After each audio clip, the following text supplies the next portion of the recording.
Players of all classes, you know that I've said before that not all of Supplementals would be about books. Well, I'm here to make good on that promise, because today I want to talk to you about these Homelodge magnetic building cubes. You might be like, what in the heck does this have to do with D&D? Well, as you can see here, you can use these to build things. For if you're not sure what you want to build with terrain and you want it to be modular, there's nothing better than magnetic cubes for that. The reason I picked these specifically, and that is because these are the most, we'll say, realistic looking cubes. Obviously, these cubes are based on like Minecraft stuff, but you don't have to use them for Minecraft.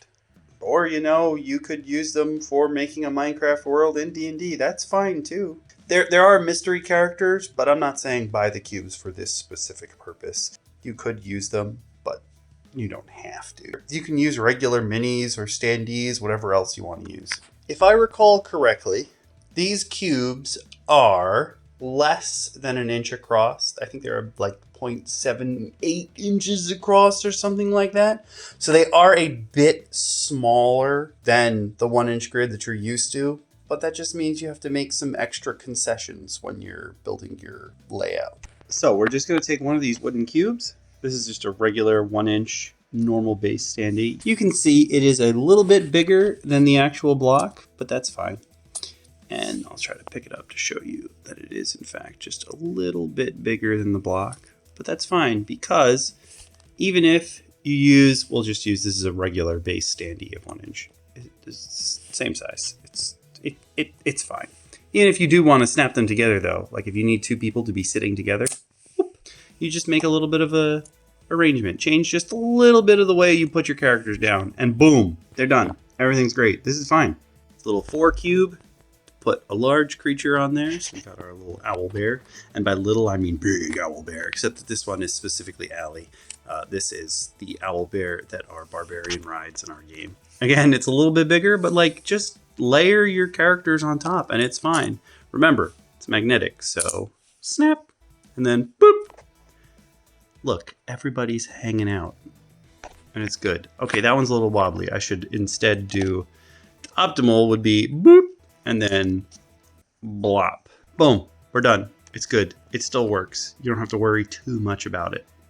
Let's be honest, the real reason you want these specific kind of blocks is so that you can go 3D with them. So like we stand this up and then we go bop and bop and boop and bop. Imagine I didn't knock that over. They stand up pretty fine. You don't have to worry. I mean, you can also increase the width of the base to make it stand up better. It's harder than it looks with one hand. But you got this, and then you can do bop and bop. And look, you got trees. This particular set doesn't have a lot of push, but normally you'd get more. I think that this set that I got specifically, it's good if you're doing a lot of in-town things because there is a lot of stone. There's darker stone, and then there's lighter stonework. So it's good if you're like building in a town. This one isn't as good for rural stuff, but it is very helpful if you're like in town in a castle setting. Cool thing is we've built 3D now. I'm going to just change this arrangement so it's a little bit easier for me to deal with. You can do stuff like that. You can even spin it if you want. But what I wanted to show you was that you can do stuff like this now. And now you have 3D. They don't really weigh the blocks down that much. It's just one mini. So you can go 3D with this. And since the blocks themselves are almost 1 inch, you can say that each of them is 5 feet. And now you have a scale to use within your game world. And you have a really good way to show other people how high things actually are. And listen, I'm not here to tell you that you only have to use these blocks when you're making your terrain. You could for sure put them on a mat. You could for sure add them to accentuate a map that already exists. Like make it better. Just in case any of you were like, well, that wasn't a real mini. What about the weight of a real mini? Here you go. Here's some real minis. Here's a 3D printed mini. Here's a non-3D printed mini. This is Nails, which I 3D printed from a file that the player who was originally playing Nails gave me. And then Nails is now a DM PC, but it's one of the paladins. And here's one of the elves that's hanging out in Lylon that may be helping them in war. soon enough. I would never come to you and say this is the first thing I've ever tried. I've tried plenty of other ways to do modular 3D type things. I don't even know what this is from, but I was like, oh, this is perfect. If I put something in it, I can put something on top of it. That's cool. DM Bacon was kind enough to get me the combat tiers. The problem with that is that they're all square. So you get a flat layer of square, and then on top of that is another flat layer of square. So if your stuff isn't square, you run into issues. He also 3D printed this super cool flying stand, which I'm sure a lot of you have seen, where you can put one person on the bottom and then one person on the top. Boom, done.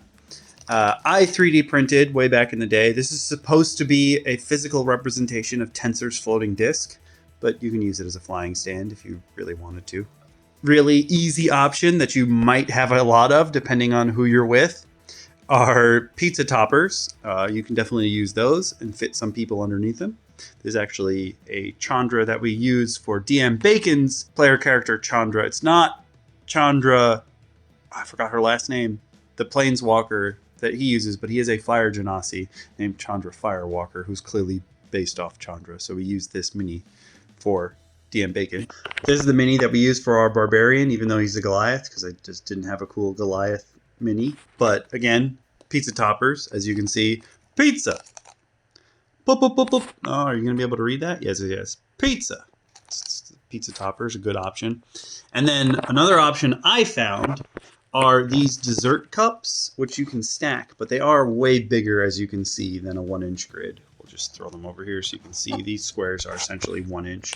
They are bigger than 1 inch. They're almost like a large grouping, so if there's other people in the way, they're going to be problematic. They're also clear, so I thought it would be super easy to just dry erase on them, but as you can see from here, they don't undry erase. It's so hard to erase what you've written. I thought that would be super cool, but no, nothing is ever simple. This is the middle section of my version of Idle Island, which is off the coast of Lylon. I didn't build the whole map because I only need this section. This is the only section that uses these cubes. I put them in here so that my players now have visual representations of the heights that are within these stone structures.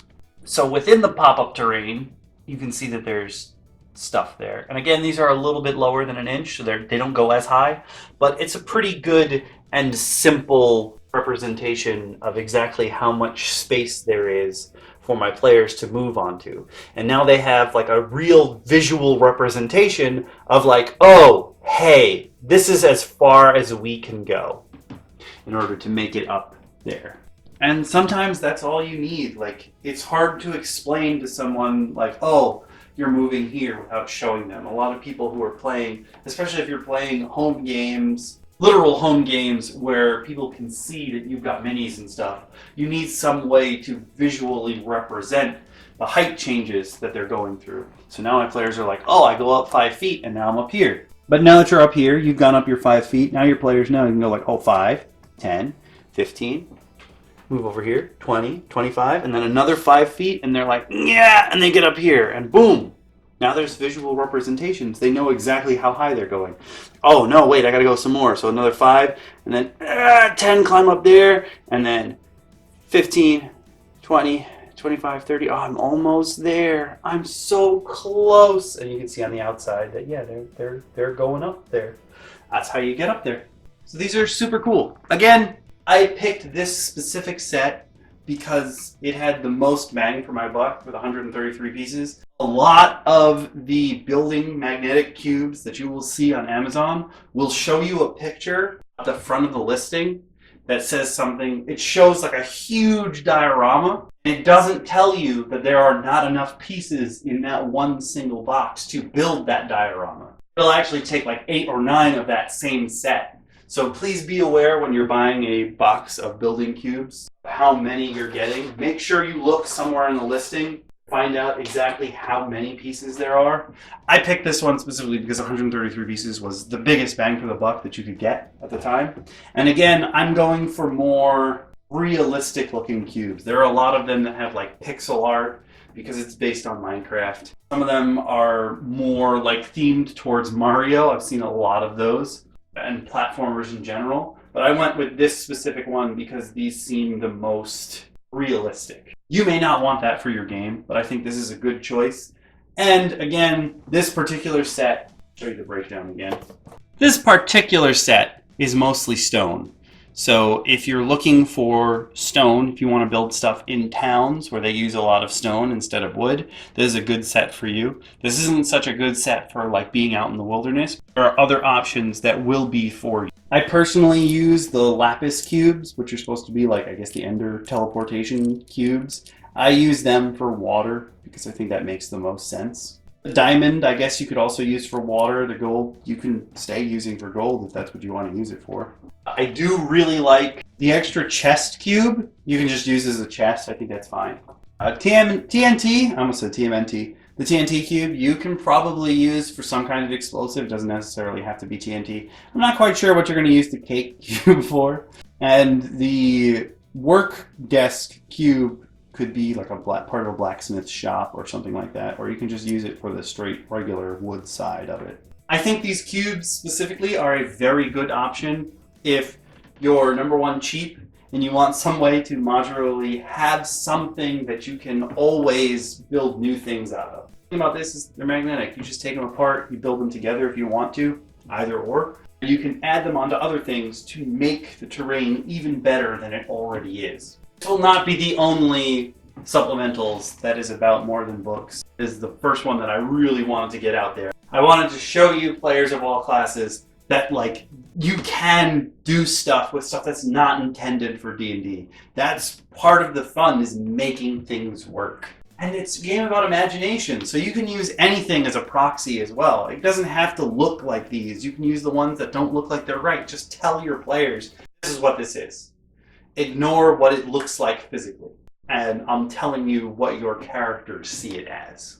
But yeah, if you players of all classes liked what you saw, leave a like. If you want to see more content like this, sub, and I will see you all in the next one. If you are able to and would like to, because I'm not forcing anybody to do this, you can support me monetarily by becoming a YouTube member, which will grant you early access to all the videos that I upload before the public gets to see them. Cool Discord roles as well, so you'll be able to chat about these videos early with a little select few of you. You get access to my video notes if you're at higher tiers. Some of the tiers will also grant you access to my D&D BGM list and my D&D homebrew repository, which we talk about a lot on our Monday streams, which is DM Roundtable. That's usually me, DM Makara, and DM Shin, talking about stuff we found on the internet and whether or not we would add it to our campaigns, or how we would tweak it, or how we can slide it in somewhere, and whether or not like you need to start a new campaign to add this in, or if you can just slot this in at any point. DM Roundtable, though, we come up with a lot of ideas that are now in our Redbubble shop, which is in the description of all my new videos. So come and support us any way you want to. Again, nobody has to. You are very much helping out by liking and commenting and subscribing and sharing and doing all those other great things. But if you want to and you are able to, you can support us monetarily while also getting cool stuff for yourselves.